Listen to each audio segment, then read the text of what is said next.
Hey guys, welcome to Technospot.Net videos, and this is Ashish. Today we have Gionee E6 for review, which I've been using it for like around 10 days as my primary phone for doing a lot of things.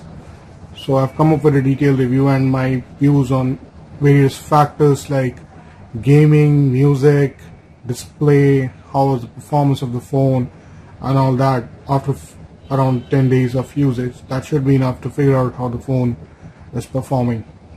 I've used all the major apps which I use for my primary purpose, emails, games and all those stuff. So let's begin with the part. So first I'll talk about the hardware and design. Now Gionee is a new company in Indian market and they plan to go ahead a long way and trying to figure out, place a third market or third position in the Indian field. Starting with E6 is not their primary one, but starting with E6, they're trying to set up themselves into a mid-high range scenario where they can provide good hardware. This is where E6 has done well. The kind of hardware it comes with is pretty decent. Now I cannot compare with any of the other phones which have been launched a year back and the prices have come down to the same price Gionee E6 is, but I'm talking about right now the latest phones and competing with them. So this phone has 1.5 GHz of quad-core processor, there's 2 GB of RAM, 32 GB of storage space, 13 megapixel rear camera. This camera right here is 13 megapixel. And the camera in the front is 5 megapixel and they're full SD. That is seriously some hardware, keeping in mind the phone is around 20 or 22K. So on that perspective, it's pretty good. Now let's talk about the design factor. This is a very slim phone. It's a pretty light phone, and after using it for a couple of days, I use a very heavy phone. But after using this phone, it was pretty lightweight, it's pretty big, and display is pretty nice. And overall factor, like it's a unibody design. You won't find any case coming off from here or from anywhere else. It's a unibody design which has a slim SIM slot right here. That this is a SD display. You have all the buttons right here, the charging port, the speakers are right here, and audio jack and the power button right here.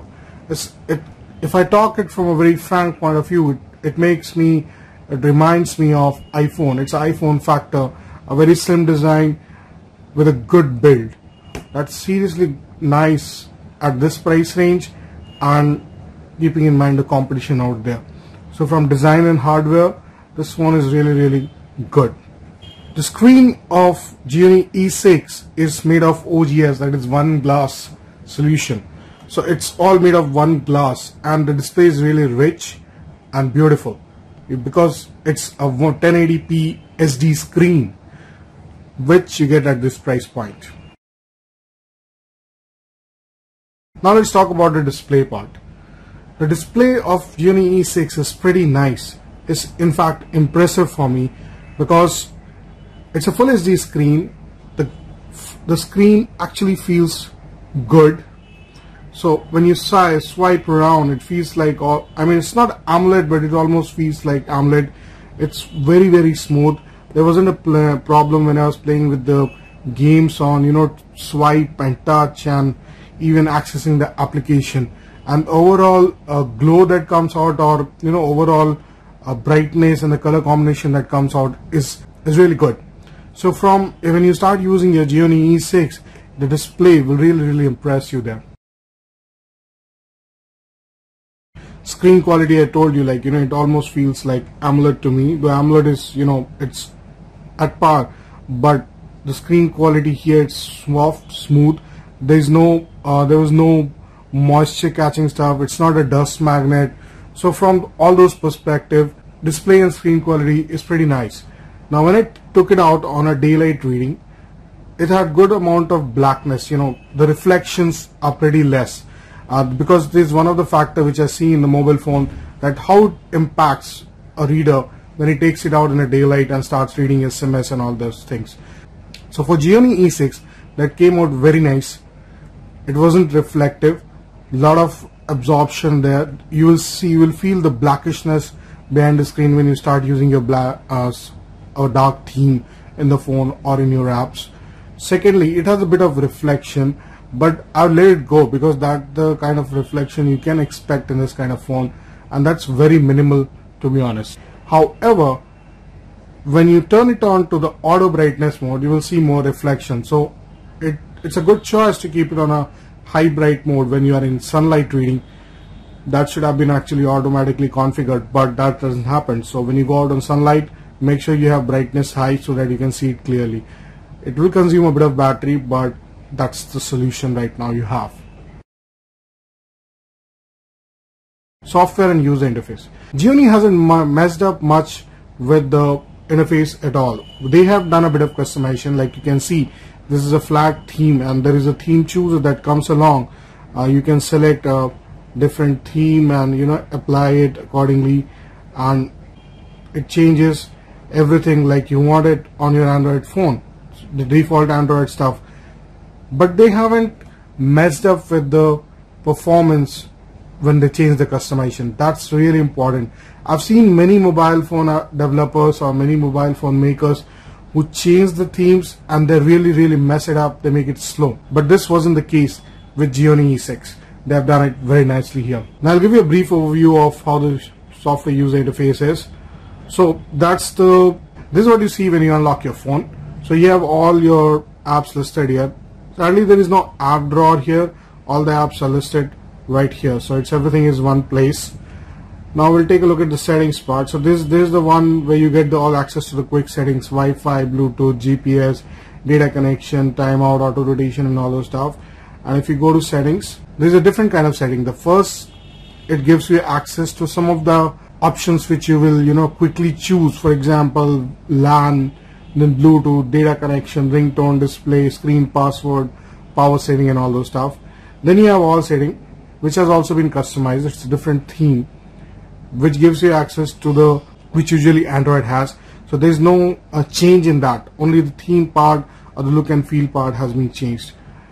So you have access to Bluetooth, you have display right here where you can change all those stuff, and then you have power saving mode, power LED light app. So if you want your LED light to be turned on all the time, you can do that. Then you have smart gesture. So there are a couple of gestures that Gionee E6 comes with, like the smart answer, pulse alarm.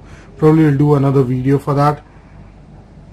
Then you have language input, reset factory setting, and all the usual Android stuff.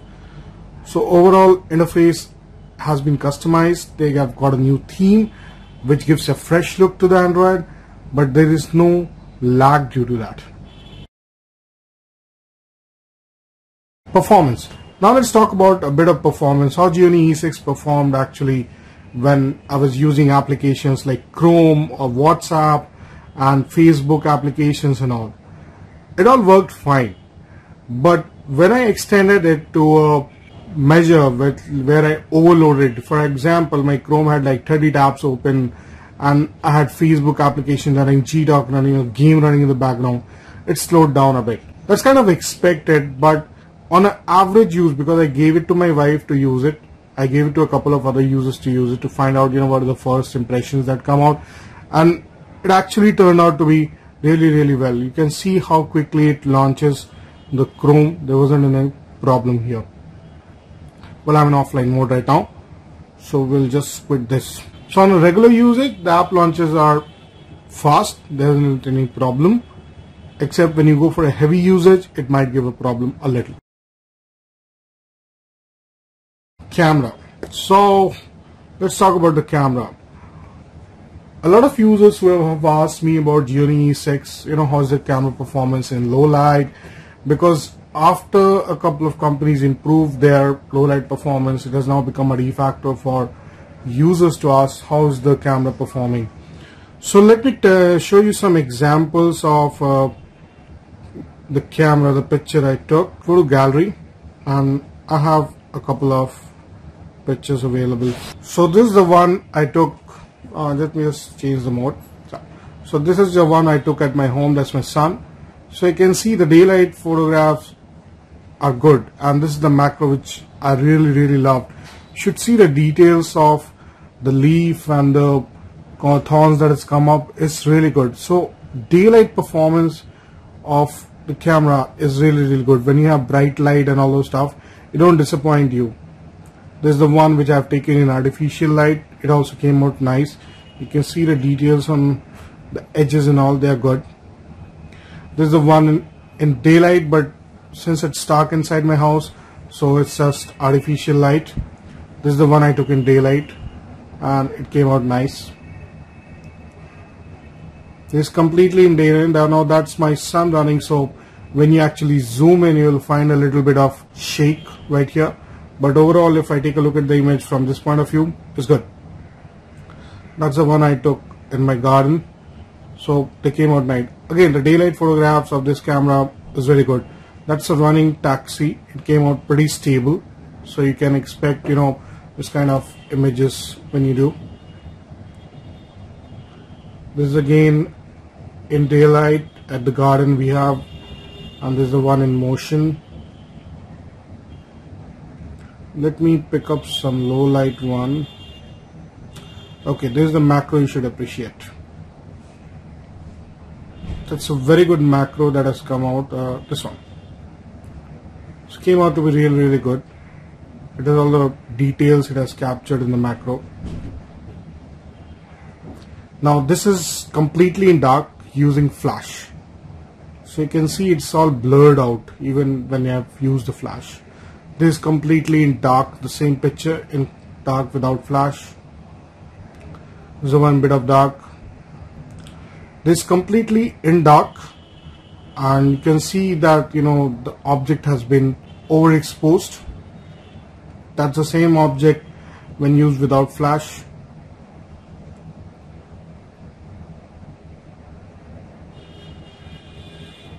It's in dark, and this is one at night. There's a bit of blurriness.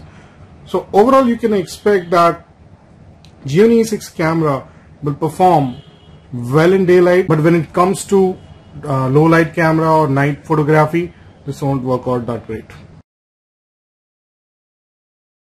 Talking about the battery life of Gionee E6, it averaged from 9 to 10 hours on 3G and Wi-Fi combined, and when I put it on 3G it went for 8 hours, and if I used it heavily it was like 6 to 7 hours tops.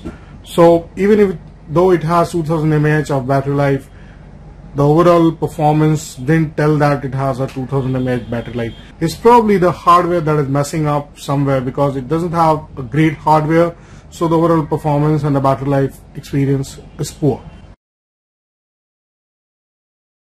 Now let's come to the most disappointing part, gaming and music. I have a video already done, which if you are following us, you must have already seen it. Gaming was really bad on Gionee E6. I tried playing a lot of games, including Asphalt 7 Heat, which is the topmost game which you can expect, you know, to test around, and it was really laggy. Now you might not see it from the video itself, but when I experienced playing the game, for example, I should have the game with me right now. The real problem with the gaming was, though the loading time of the game was okay, but when I actually started playing it, it was like, you know, the response coming out from the graphics was too slow. There was a lot of lags in it.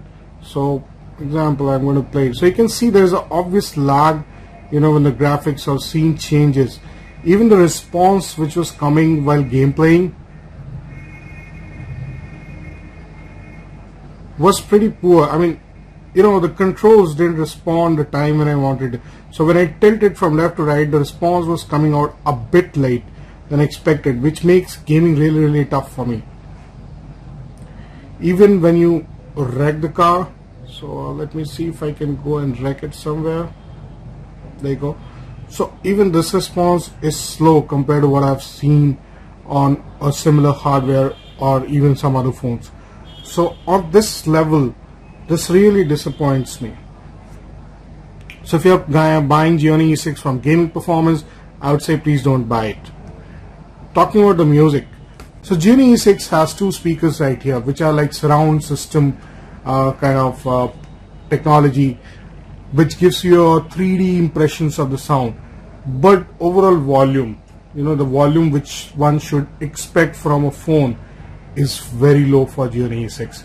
I was expecting a better sound quality when used on speaker, but that's okay if it's not there. But what really surprised me when I started using with my earphones, it was the same what I was hearing on my speakers. That was really disappointing, because if I'm a person, I'm using a phone, I would like to listen to music, I like to play games, and both of these places Gionee E6 is failing me.